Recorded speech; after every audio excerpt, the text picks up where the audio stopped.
Okay, welcome to the week two go to session. This is the second of four go to sessions we're going to hold this month. This is actually a re recording of last night's session. We did hold a live session last night. There were probably about a dozen people in the room, but I continue to have issues with go to training this month. The chat doesn't seem to be working, even though I uninstalled and reinstalled the software.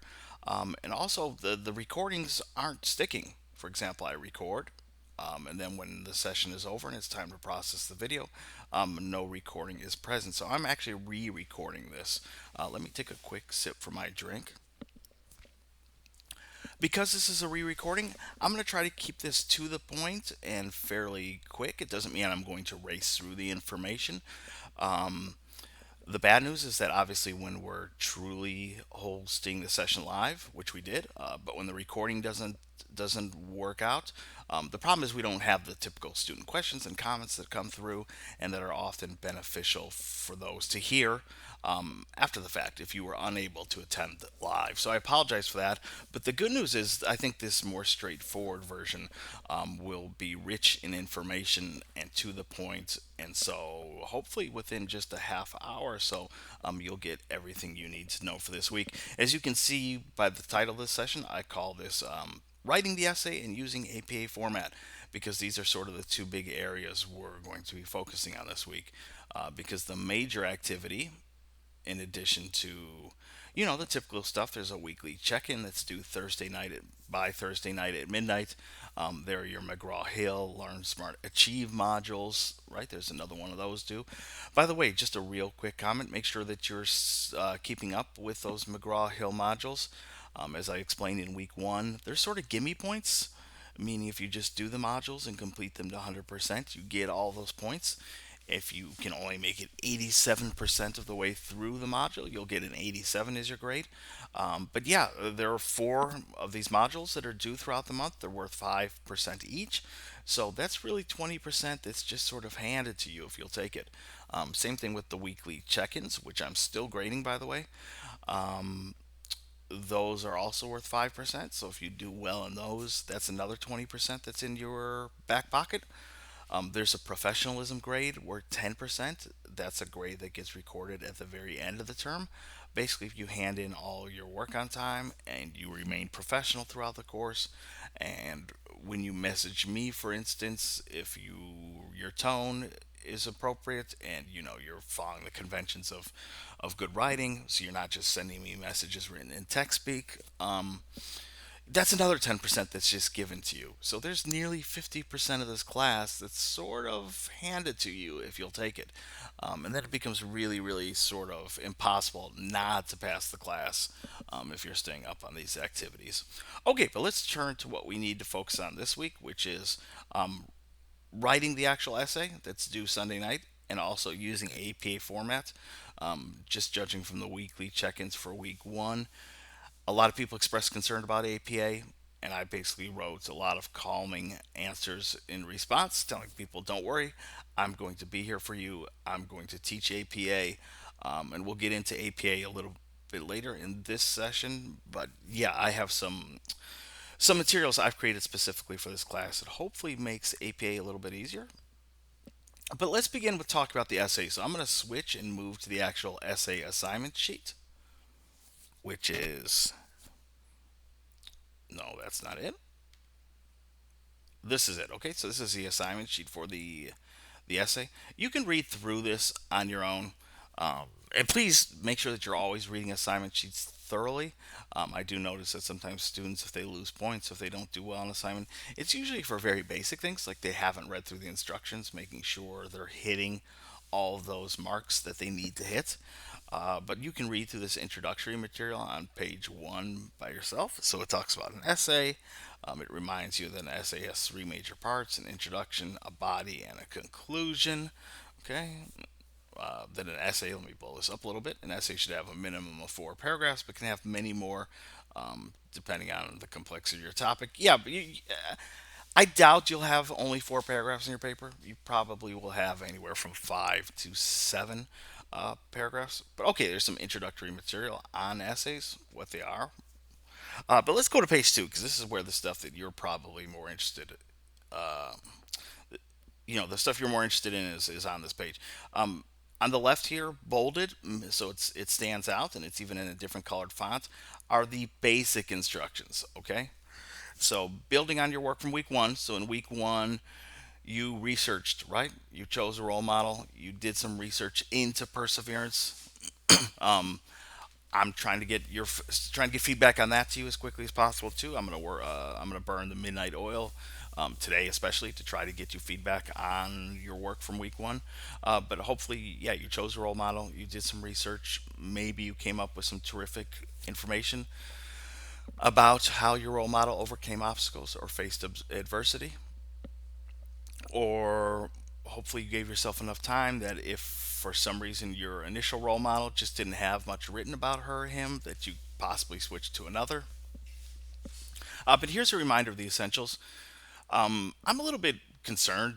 This first bullet point is a little bit awkwardly worded, so let me put this in sort of plain speak. It reminds you that for your role model either faced one problem, and then you can discuss three ways in which she or he dealt with that one problem.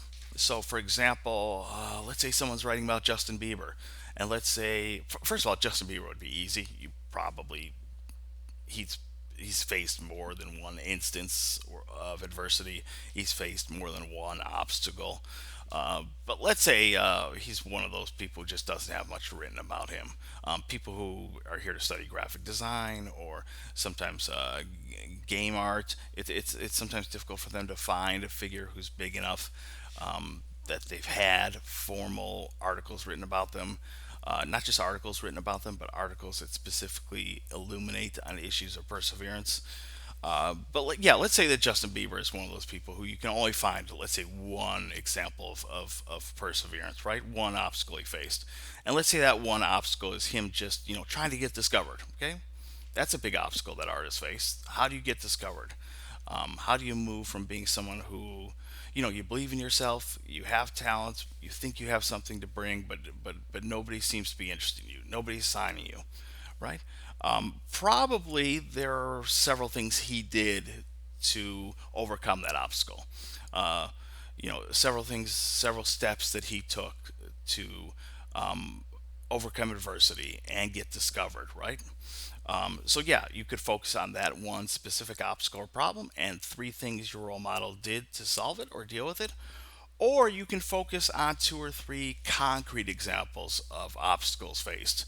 And then, yeah, just explain again how they dealt with it. Most of you are probably in this second category. I'd say, excuse me, it becomes a little bit easier to write the paper if you have two or three concrete examples of obstacles faced or adversity overcome.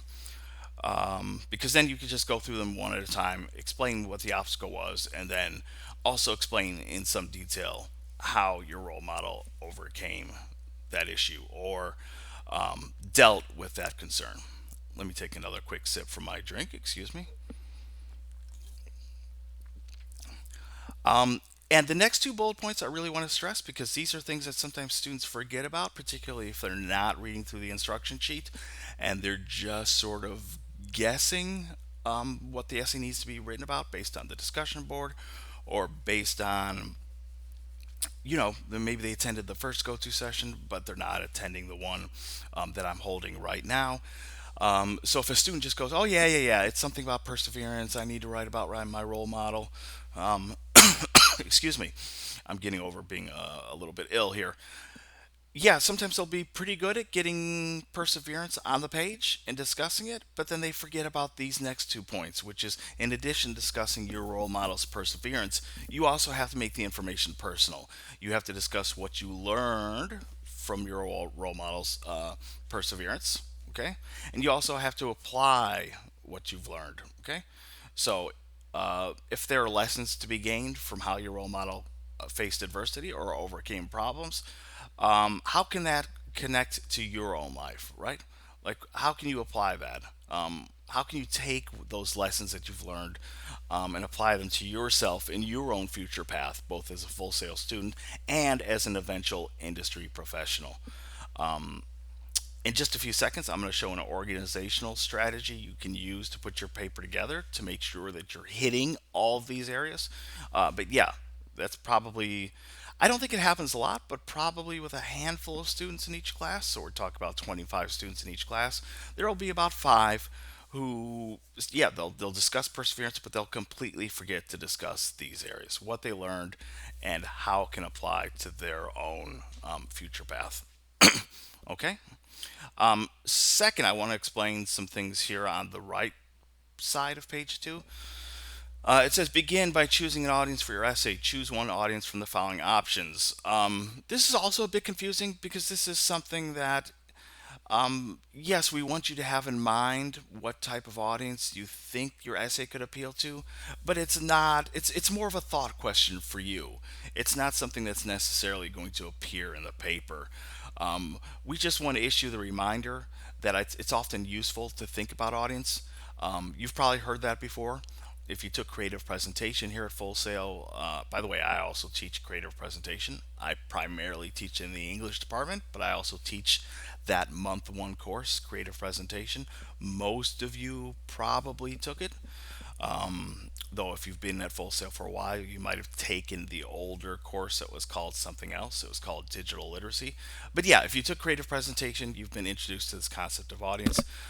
You may have learned about it in other Full Sail classes. You might have studied it before if you took English elsewhere at another college, or if you think back to high school.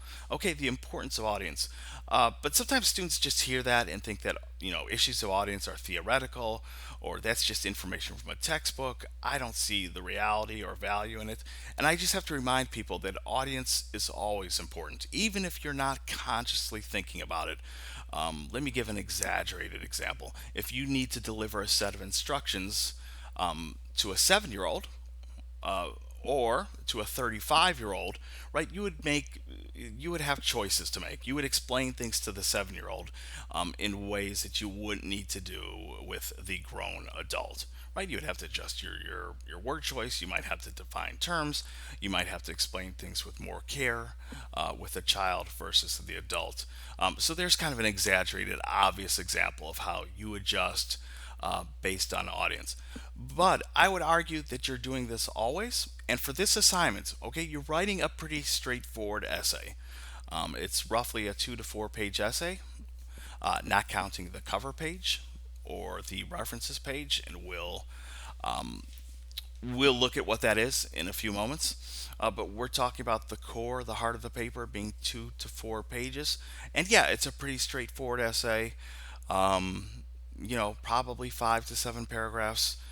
I'll be your primary reader, but your classmates will have the opportunity to read your paper as well uh, in week three when we do the peer review activity. But I do think it's useful, especially if you're someone who has trouble getting in the mood or finding your voice or just getting started when you're writing when you're putting words on the page. It is possible, for example, when you're writing this paper, to think about it in broader terms. Not just that the instructor is going to read it or my fellow classmates, but imagine, for example, it might be useful to think about other audiences who could potentially read this essay. For instance, future employers. Now, are you going to take your essay and literally give it to an employer? No, but to get yourself in the mindset, to find your voice, to find your style, to sort of get in the zone, as they call it, or in week one we talked about flow, right? Finding that flow. It might be useful to think about kind of this invisible audience that's peering over your shoulder. Um, you know, Employers often value perseverance. They often want to see not just young people, because we have some older Full Sail students as well, but yeah, they want to see employees, young or old, with desire, with ambition. They want some proof that when you face obstacles or when you face adversity, that you're willing to do what it takes to overcome that. So yeah, imagine if you would, when you're writing your standard, pretty straightforward essay for this class, I mean, could a future employer find value in it? if you were, so let's say, applying for a job and among your portfolio items you decided to include this essay because this essay that you wrote for an English class, better than just about anything else, shows your passion for your industry. It shows your commitment. It discusses the issue of perseverance, not just in terms of a role model that you admire, but in terms of how the story of your role model impacted your own life. That could be a pretty powerful thing. So yeah, if this sounds a little bit confusing, I apologize. It's not that you're literally going to, for example, be addressing employers in your paper, and realistically, no, you're probably not going to ever share this paper with someone who might hire you down the road. But again, trust me, if you can sort of, if you're someone who has trouble finding your voice, if you're someone who has trouble getting started, putting those initial words on the page, it's sometimes helpful to think about potential audiences that could be peering over your shoulder. Same thing for the second guy here, okay? Industry connections. Describing what kind of person, that you're about to become, and how you'd be an excellent person to work with because you're the person who has the tools and knowledge to persevere and get things done. Um, like that could be a really powerful way to think about it as well. If you think about blogs, right? Lots of you perhaps read blogs. Maybe by chance, maybe there are actual blogs out there that you read with regularity. And maybe they're industry related blogs. So if you're a musician, maybe there's someone out there who's writing about music production issues or technical issues that you like to follow. Maybe if you're here to study sports marketing and media, there are specific sports related blogs that you follow. Okay, if you're in the film industry, the same thing. Will you ever write blogs when you leave the school? No, but maybe you will. Lots of people have a desire to share their ideas. And let's say this paper that you write for this class you think is really terrific. Not just as an essay that you wrote for school, but you think it's a pretty nifty piece of writing that examines a role model that you admire, but equally, maybe even more importantly, says something about you. Okay? Says something about you and your own values and how you too have persevered, much like your role model. Again, these are just kind of tips for finding your voice, finding your style, getting words on the page. And lastly, it can be useful to think about things in a more personal dimension. So, imagining a family member, that could be a parent, a spouse, a partner, siblings, BFFs, okay? Believe it or not, I'll try to make this concrete. When I write feedback to students, so you'll hand in your essay on Sunday, and next week I'll spend the majority of the week reading and responding to your essays. Believe it or not, I kind of write to you all, probably at this more personal level. I could think of you professionally, right? Not necessarily as, well, we're not in the employer employee realm, but we could kind of think of ourselves as industry peers, right? We're all here at Full Sail together, both students and instructors. I could certainly take the more professional, more formal stance when I write. But when I produce a feedback for students, I'm actually probably more in this area here, which is I try to view feedback as a chance to have conversation. So when I sit down and start grading your work, I'll often, for example, refer to you as name by name. I'll discuss, yeah, I mean the stuff that's related to the grading rubric and the scores you earned for each category. But I also try to personalize the information, so I'm always specific about pointing out actual moments in your paper, referring to those moments, not writing generic remarks. I'm not unprofessional in my style, like I don't write in slang, I don't become incredibly informal, but I do think I try to adopt a more I try to allow my voice to come on the page, and for students to hear that voice. Because again, I think it's kind of important that the student feels that there's not just a robot grading things, but there actually is another human being at the other end of the line who's reading your work with care and is responding specifically and is using a certain tone of voice that's perhaps more down to earth and again is more conversational or imitates dialogue. Okay, we may not be able to literally meet face to face and discuss your paper, but that's the sort of tone I try to adopt when I write feedback. So again, even though yes, you're writing a straightforward essay for English class, I'm producing, in theory, straightforward feedback comments to students. It can be helpful to think about other potential audiences and visualize those audiences when we write. Okay. So maybe that's a little bit too much information, but when it says begin by choosing an audience, that's what we're talking about here. Then you have other information here which you can read on your own. For instance, your essay should be at least 700 words long and no more and no longer than 1,400 words, and it needs to be in APA format. And that's what we're going to turn to next. Okay. So let me go back to my presentation because we actually haven't even started it. Oh, before we get into APA, yeah, wow, this is pretty important.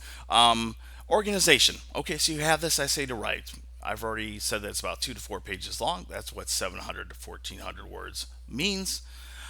So what do we do? How do we put this thing together?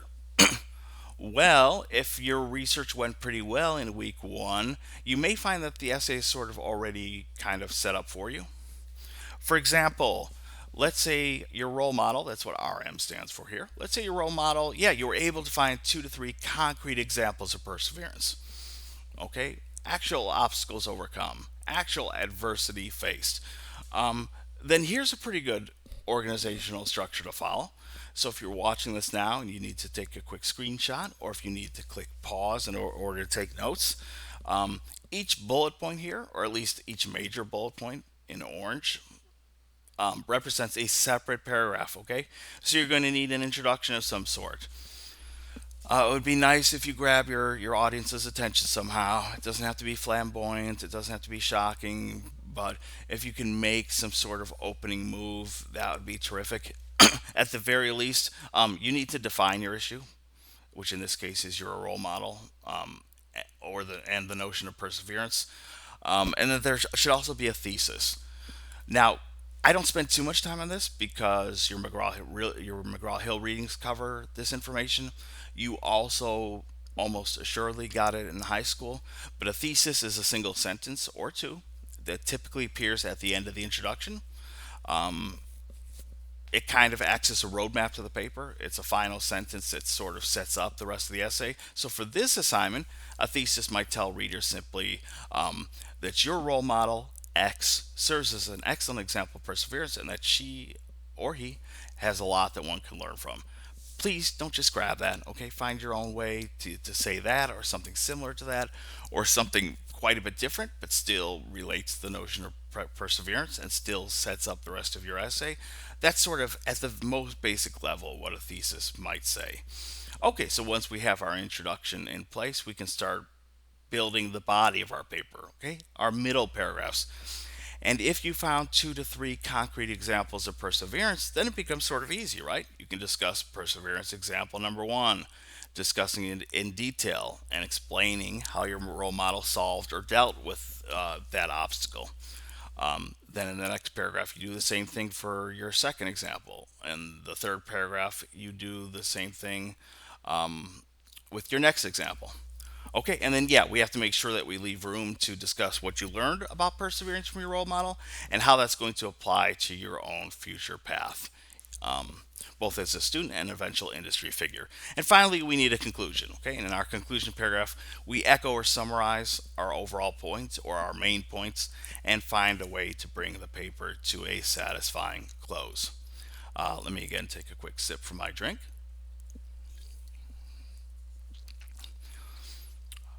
Um, Oops, that's a little mistake there. Let me fix that on the fly. Okay. I copied and pasted this title over. It should read has only one concrete example of perseverance. Okay. So let's say your role model is a little bit more challenging. Like I say, it tends to be students who work in areas like graphic design, um, mobile app development, sometimes show production, sometimes gaming, although there are some pretty huge figures in gaming that have a lot of information written about them. But sometimes a student zeroes in on a specific figure and just as sort of committed to writing about that person, and maybe that person doesn't have much written about her or him, but you were able to find at least one concrete example of perseverance. I think there's still a way to produce a successful paper, and it's just by following a structure like this. Okay, so you're still going to have your introduction. You're still going to have your example of perseverance. In this case, you only have one to deal with. And again, you're going to explain it in detail. You're essentially going to tell the story of this problem, obstacle. And then instead of like on the last slide, where we just move on to our next example of perseverance, here, hopefully, your single example of perseverance is rich enough that you can discuss it in even further detail. So that's why I gave the example at the beginning of Justin Bieber. If one of his obstacles was getting discovered, there are probably lots of small things he did to overcome that obstacle, right? He did A, B, and C in response. So that's what you would deal with here, okay? So you explain what your main and only example of perseverance is, and then you'll discuss, yeah, one way that your role model dealt with that, and then you'll move on to another way that your role model dealt with that. Again, you're going to leave room to talk about what you learned from your role model's perseverance, and how it specifically applies to you. And then you'll have a conclusion. Let me quickly add that this stuff here about what you learned from your role model's perseverance and how it applies to you, I actually think this might be one of the more challenging aspects of the paper. Um, Most students are pretty good at the perseverance part, okay? Sometimes there are small issues. Sometimes students will accidentally write a mini biography, so they're sort of telling the life story of their role model and not really zeroing in on specific examples of perseverance. They just accidentally assume that telling a person's life story sort of speaks for itself. Or I think I mentioned this in the week one go to session, but students will confuse just listing achievements or success as meaning perseverance. So they'll say, oh my gosh, so and so won 6 Grammys. That's perseverance. No, that's just you mentioning achievement. I'm sure it took perseverance to reach that achievement, but yeah, we need to hear that story. Like I said, perseverance is the human story behind someone's success. It's about that difficult path that your role model took. It's about those obstacles faced. Okay, it's not just listing the end results. So yeah, the person who says so and so won the Academy Award, that's perseverance. Or I think I mentioned this in the week one go to session, but people sometimes choose a figure like Steve Jobs and say, look at all of Apple's successful products, the iPod, the iPad, the iPhone. That's perseverance. And then I have to sort of be the mean instructor and say, no, no, no, that's not perseverance. That's just you listing successful Apple products. Perseverance, again, is that human story, right? It's explaining to us moments in Steve Jobs' life where he faced challenges, where he overcame obstacles. Okay, that's perseverance. So yeah, sometimes students slip up a little bit with the perseverance issue, but most of them get it down, which is why I say the section of the paper where you need to connect the information to you is perhaps more challenging. Because sometimes students will have a lot of trouble going beyond just the general, saying things like, my role model worked hard and I will too. Or, my role model never gave up and I won't either. Okay? You should be moving beyond those sorts of general remarks. If this person is really a role model, and you really have something that you learned from doing this research and writing about your role model, what you have to say should be highly specific. And that also goes for how what you learned can apply to your own life, okay, or your own future path in the industry. You should be making the sorts of remarks that, for example, a big dummy like me couldn't just invent off the top of his head. I know very little. I mean, I know quite a bit about music and film, but I'm not someone who's studying these areas. Like, I'm not a filmmaker. Even though I play piano, I'm not a musician, paid musician by trade. So all of you are here to study these areas in a somewhat formal manner, and that means you should be able to make the sort of specific comments that I couldn't. A quick rule of thumb is that if I can just sort of come up with the connections that you make, or your peers come up with the sort of connections that you make, the things you're saying probably aren't specific enough. So yeah, I think a challenge here is to really sit down and think about what you learned, and then specifically how it applies to your life. Sometimes students make very, very personal connections. Maybe there's something that their role model experienced in childhood that's very similar to what the student has experienced. Or maybe there's a specific challenge that the role model overcame that the student's currently going through. It could be a technical issue, it could be a musical issue, right? But yeah, the devil's in the details. Hopefully, you can make the sort of specific comments that show me that, yeah, this person really is your role model and that you've learned something from it. Okay, let's switch gears and talk a little bit about research and APA. First, I want to define research, explain what research is in the real world versus what research sometimes means to students. I like to think of research as being the equivalent of joining a conversation or a discussion. Okay, so for this, imagine, for example, that you're invited to a dinner party. Okay, not a keg party, not a wild crazy party, a somewhat mature adult gathering. Okay, and at this dinner party, there are people in groups and they're having conversations. Probably you're not just going to charge right into the middle of the conversation and start talking away. You'll probably hang out at the edges, eavesdrop a little bit, and then when you're ready, you too will participate in the conversation. That's how research works. Okay, research is not, for example, running somewhere real quickly in 5 seconds to find a quotation because the assignment requires research and I better show my research by finding something quickly. It doesn't mean running to a quotation website to find some generic quotation to drop in your paper. That's not research. It's not running to Wikipedia to find a quick factoid to throw in your paper because, again, the assignment requires research. No, research is more meaningful than that. It means joining the discussion, the conversation that's already been ongoing before you even enter the room.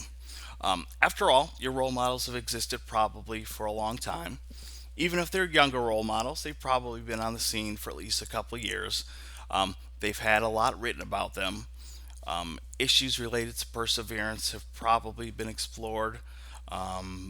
Your job was just to go out there and find information about it, right? Stuff has been written, it's just out there waiting for you to find. So yeah, people have already been talking about your role model. They've already been talking about your role model and the issue of perseverance. You were just sort of joining the conversation late. But if you take research seriously and spend the time, in the Full Sail Library databases, searching online using Google, and not just grabbing the first thing that comes your way, but really trying to find those thoughtful, helpful pieces that help you better understand your role model and the issue of perseverance. That's when you know that true research is taking place. So, for example, I tried to jump into the discussion boards for my three classes a little bit last week and over the weekend. I probably only responded to a couple people in each section. But yeah, I was already seeing instances of people, for example, citing biography.com or Wikipedia. Basically, those forbidden sources that we talked about in week one, there's a huge list of them on the assignment sheet for that research activity. And yeah, and that concerns me because the reason these are forbidden sources is because they're not really research. Okay, running to biography.com means that you probably spent all 5 minutes researching your role model. Running to Wikipedia, the same thing. Okay, that's what encyclopedias do. They give very general, non-specific information that can be found quickly and easily, but that's not research. That's not you truly joining the discussion. That's you sort of rushing in and not fully participating in the conversation that's already been ongoing before you even entered the room. So yeah, a quick reminder that if you had issues with research during week one, you might need to go back and improve that research. I mentioned to a couple people on the board that I think it's fine to begin with a biography website or some sort of wiki like Wikipedia, but we don't end there. Okay, so yeah, if you don't know much about your role model at all, and reading an online bio or a wiki helps you kind of generally understand what your role model's experience is, great. Then you can take that information and do more targeted searches. So if you didn't know that your role model experienced obstacle X, and you only learned about it from, Wikipedia or an online bio, that's fine. But then we can do what I call reverse engineering. We can sort of work backwards. Now that we know about that event, we can do targeted research into that event. Okay, and this is because research means joining a conversation or a discussion. Now,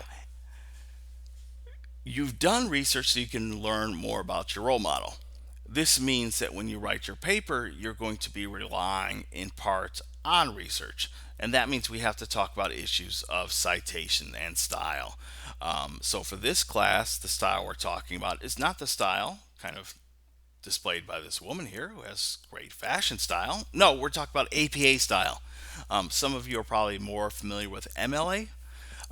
That's what's typically used in English classes in high school, but APA is what we use here at Full Sail University. It's not terribly difficult, and we're going to get into some of the really basic aspects of APA today. But yeah, we need to learn this style system because you're going to use it throughout your time here at Full Sail. Okay, so if we talk about APA style, actually, if we're talking about any style system, we're talking about three general areas.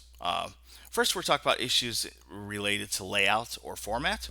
So this is basically how the paper looks. Okay, so it covers issues of paragraphing, font, page numbers, the header, margins, okay, all that kind of stuff. Having a cover page, having indentation properly done. So yeah, we're talking about the overall look of the document. Two other areas that are related. Excuse me. We're talking about three areas. So first, issues of layout and format. Second, in-text citations, and finally, the references page. Most of you know what these terms mean. In-text citations means that when we're writing the paper, anytime we refer to research, we need to cite it right then and there, but we don't do so in full. Okay, we sort of have a shorthand that we do in the middle of the paper because at the end of the paper on the actual references page, that's where we produce full source information. Okay, so let's talk about in-text citations. And I apologize if the text here looks a little bit small. I really was trying to get all of it on a single slide. Let me take a quick sip from my drink. If you need to take a screenshot of this, you can do so. That's probably the easiest way to get this information down. But essentially, any quotation, fact, or information that comes from research must be cited. Okay, this applies to information that you quote directly or information that you have put in your own words that comes from research.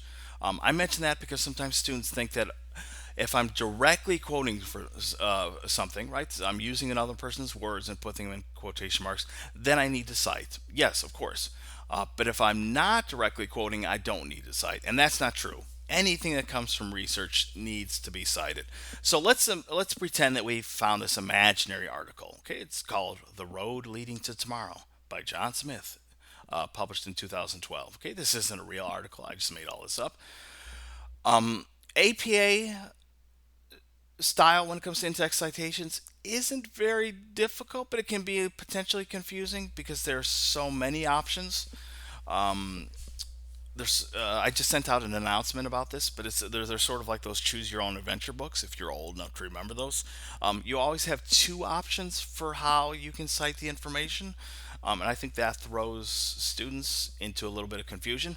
But okay, first we need to decide if we're quoting something directly or if we're paraphrasing something. Okay, so quoting directly versus we're putting things in our own words, but the information we're putting in our own words still comes from research.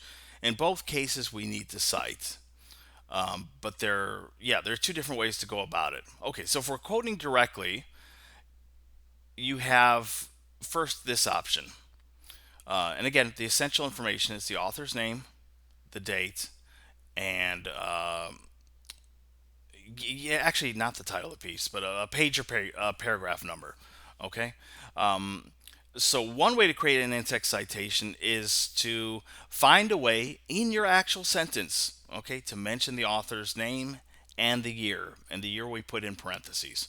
Okay, so in our actual sentence, I could say something like, according to John Smith, 2012. Again, we put that in parentheses. Professor of education at Stanford University. Then I deliver my quotation. American students are underperforming in comparison to their world peers. End quotation mark.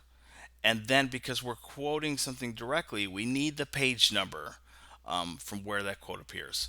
So if it was published in a journal, typically the stuff you find through EBSCOhost, through the Full Sail Library, most of those are journal results. They'll have page numbers. Actually, let me show something real quickly. Maybe I can blow this up a little bit. If, let's say, one of your articles comes from online, so for example, you're Googling and you find a terrific article, because online pieces sometimes don't have traditional page numbers, you can use instead a paragraph number, and you would just use the abbreviation PARA, period, in lowercase. Okay, there probably aren't 42 paragraphs. Let's just call that paragraph 4. Okay, but that's for those. Those are for those sorts of odd, usually online documents that don't have page numbers. We just count the paragraph and find. So if this quotation, American students are underperforming, came in paragraph 4 of the online article you found, then yeah, you just put paragraph 4. And if it came from a traditional source that has page numbers, oops, what happened? Okay, sorry about that. If it has traditional page numbers, then we just put like page 42. Note that the end punctuation goes after the parentheses, not here at the actual end of the sentence. Technically, the sentence doesn't end until the full citation appears, so that's why the period goes here. Okay, so yeah, one option, let me see if I can blow this up again. One option, if we're quoting directly, is yeah, we find a way in our actual sentence to mention the author's name and year and then put a page or paragraph number at the end. Or we can save everything for the end. Okay, so we find a way just to write things naturally. Like, our public schools are in trouble. According to one study, quote, American students are underperforming in comparison to their world peers. And at the end, okay, we create a citation in which we take the author's last name, year of publication, and then again the page or paragraph number where that quotation comes from. And actually, technically, we need to put a period here at the end. If you're paraphrasing, okay, you're putting things in your own words, but what you're putting in your own words comes from research. You can do the exact same thing. The only thing that's different is that a page or paragraph number isn't required. Okay, only when we're quoting directly do we need to actually point to the location of where that quotation appears. So same thing. We can either list the author's last name and year for the publication, excuse me, for the article in parentheses, right? Or we can save it for the end. Now, you have a lot of documents that are available to you for, well, they're located in your McGraw-Hill readings. For this actual essay assignment, you have a couple of APA documents. Those are still useful because they deal with lots of things like, what do you do if there's no date? What if you found a terrific article and there's just no date? There are rules for handling that. For example, instead of putting a year in parentheses, we would put the abbreviation ND, N period, D period in lowercase. That stands for no date. Okay. What if the article had no author? Okay, so there's no John Smith. By the way, you be careful. I mean, chances are, if you find an article without an author, it might be high quality, especially if it was produced by an organization. Uh, but if it was just something suspicious or random that you found online, make sure that you're actually checking the quality of your sources. But yeah, if there's no author, we just take the first 2 to 3 words of the article title and we would use that. Okay, so in this example here where we're saving everything for the end, It would be the road leading. Okay, right? And if there were no author and no date, we would take the first 2 to 3 words of the article title and then put the abbreviation ND. Okay. So those APA documents that you have, and let me quickly show them. Okay, so we're talking about this stuff here. I know it looks a little bit different from the student's viewpoint, but you have a variety of PDFs. You have this APA Basics PDF. You also have this visual guide to APA. So here's the APA Basics PDF. It's pretty long and in depth, but if you take the time to actually go through it with some care, you'll understand APA pretty well. You also have this visual document, okay, that shows you issues of layout. So, for example, it shows you what your header should look like. It shows that you should have a page number. It tells you that all margins should be set to 1 inch, top, bottom, left, right. It tells you that you should be using Times New Roman 12-point font. It shows you what the cover page should look like. So, about approximately a third of the way down, you need your essay's title. Another third of the way down, you need your name, the title of the class, your instructor's name, and the date. Okay, so you have these documents available to you. But, and here's the important thing I want to stress because, okay, where were we? We already covered in-text citations, right? So I'm not going to go through this anymore. If you need to go back to this slide, do so. I'm about to also share that I sent out information regarding in-text citations. So you actually have more information on in-text citations other than just this slide and this presentation. Some other quick tips about quotations and research. First of all, do not photobomb your quotations or your research in general. Okay, so yeah, if you're directly quoting or if you're finding a way to put things in your own words, but that information comes from research. The idea here is not to just drop things in out of nowhere. That's why I call it photobombing, right? We all know what photobombing is when someone either accidentally or intentionally disturbs a photograph when it's being taken. Because that's what it feels like when a reader is going through an essay and everything's going smoothly and the reader's thinking to herself, okay, good, good, good, and then boom, out of nowhere, a quotation appears. No, quotations always need to be set up, and to make sure that you're setting them up, I recommend what's called using the sandwich technique. So we lead into the quotation. That's like one piece of bread. We deliver the quotation. That's like the meat, or if you're a vegetarian, the cheese or the veggies. And then we follow up the quotation with commentary. That's like the other piece of bread. So, yeah, we're not just dropping in quotations out of nowhere. They should fit naturally within the paragraph that we're writing.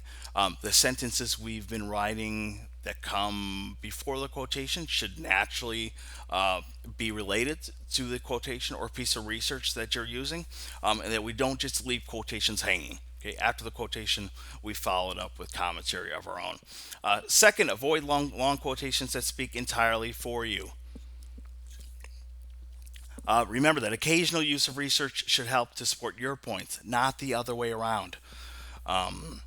Plus, quotations over 40 words need to be placed in a special format called block format. It is not difficult. But again, most of you shouldn't be using quotations that are this long. If you're doing that, it probably means that you're sort of having the research write the paper for you. So be careful of that. The last aspect of APA style is called the references page. And the reason why I have a big sorry sign up here is because I don't have enough time or space within this session to teach how to handle the references page. But here's the good news, okay? Some of you may have already noticed that last night I sent out a couple announcements. In one of the announcements, let me close some of this. Actually, no, let me keep it open. In one of the announcements, I sent you a link to this video, okay, which I'm going to blow up and I'm going to let play while I talk. This is an APA walkthrough video that I created. I created it specifically for my students. It walks you through the steps, okay? It's about, I don't know, 27 minutes long. I'm going to skip around a little bit. Okay, so you can see, like, I'm showing how to create the header, I'm explaining what to do here. Again, the video is about 25 minutes long, but if you follow this video with some care, yeah, I think APA becomes the snap. Like here, I'm teaching you how to create the cover page. Okay? And there's a reason why I did that. Let me get away from this video for a second. Yeah, so if you go to your FSO platform, I don't know what it looks like on your end. I think you guys have an envelope too. So if you go into your announcements, right, you should see a message waiting for you. And here it is, right? Hello class, here's an APA video that I created for you. It walks you through the steps of formatting, creating references. Yeah, I created that for you because yes, you have these documents, okay? Oops, I think I lost it. You have this visual guide that explains things, but you know what? I think it's kind of difficult. Yeah, it shows you that all margins should be set to 1 inch, but if you're the person who doesn't know how to go in and change margins, how helpful is that? Or if it tells you that your header should include this information and it should be half an inch long, right? Or if page numbers need to be put here. Yeah, sometimes it tells you what to do, but I don't know. It's like you have the McGraw Hill information, you have this visual document that shows you what the paper should look like, you have that APA PDF that contains a ton of information. But I just got frustrated as an instructor because month after month after month, students were struggling with APA. I mean, they would hand in papers that didn't look like APA. They would create in-text citations that had zero that didn't look like any in-text citations that I had ever seen before. They would create references pages that were just completely invented. And then I realized, like, I don't know, I couldn't blame the students entirely because I think it's sort of unfair to say, oh, you have this document here and you have this document and you have these readings and it's your job just to figure it all out. Yes, you do have these documents, and I think you'll still find them useful, especially if you need to sort of round out or find specific questions to issues that my walkthrough video doesn't.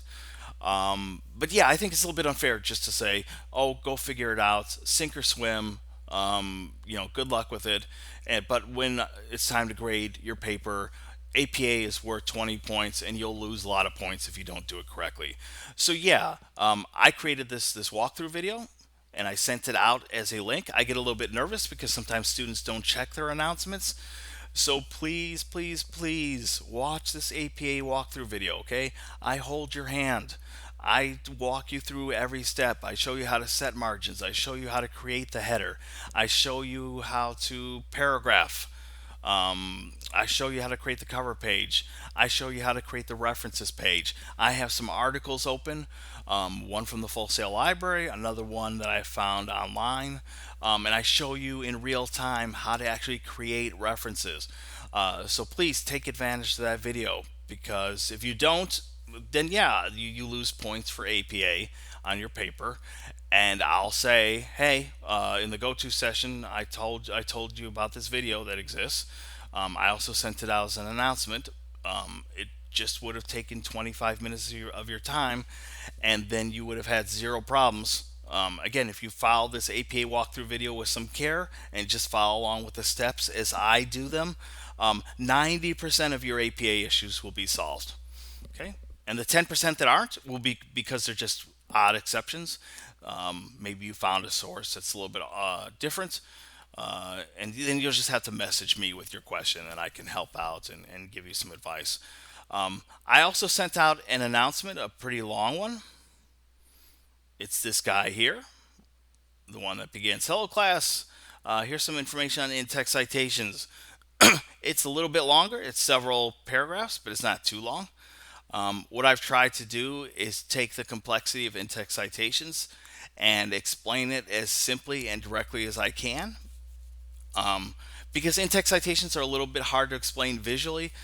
That's why I've given you this long explanation. But I swear, if you go through it with some care and you read it several times, all this should hopefully demystify in-text citations. So yeah, you have these two tools that I've created specifically for you: the YouTube video that's a walkthrough video, and this explanation of how in-text citations work. If you pay attention to both of these assets with some care, I'm telling you, most of your APA issues will be solved. Excuse me. Also, you have some questions on this week's weekly check-in that relate to APA. So I would read these materials before you take that quiz. Okay. Because I think those questions on the quiz will be super easy if you've looked at the materials in advance. And yeah, if you have any specific APA questions, because APA can be very particular, you might find that you have a source that you honestly don't know how to cite, or you don't know how to create a reference for. That's fine. Just get in touch with me. Okay, I'm here to answer questions. Let's see, did I forget anything from this session? I don't think so. So, just as a quick recap, you have an essay that's due this Sunday night. Okay, it's on perseverance. Uh, so, make sure that you have perseverance concretely on the page. Make sure that you're not writing a mini biography. Make sure that you're not just listing success stories, that you're actually telling the human story of perseverance. Make sure that you are connecting the information to you, what you learned, and how it can apply to your future path. Um, Make sure that you're following a solid organizational structure, perhaps following the one that I shared right now in this session. And make sure that you're accessing and using those APA assets that I created and sent out as announcements last night. Okay, if you have any questions, again, be sure to get in contact with me. But that ends today's session.